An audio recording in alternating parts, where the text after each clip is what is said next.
এখন সন্ধেবেলায় খাচ্ছি, এই যে খাওয়া হয়ে গেছে প্রায়। এইটা ছিল হচ্ছে আমের চপ, এইটা ছিল মোচার চপ, একটু একটু বেঁচে রয়েছে। আর এইটা এখনও বুঝতে পারিনি খেয়ে কিসের চপ, এটা খেলে তারপরে বুঝতে পারবো।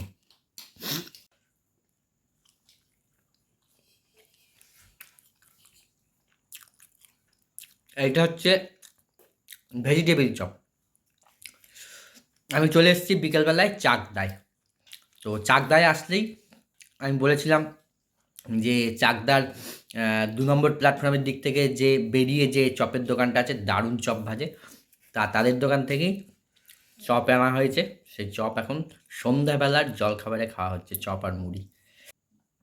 চপ খেতে খেতে লোকে বলে জল খেতে নেই, কিন্তু আমি খাই। আমি যে কোনো খাবার খেতে গেলেই জল ছাড়া আমার চলে না। আমি কোনো তেলে ভাজা খেলেও জল খাই, ভাত খেতে বসেও জল খাই, অন্য কোনো খাবার খেতে বসেও জল খাই। জল ছাড়া আমার খাবার খাওয়া হয়ই না।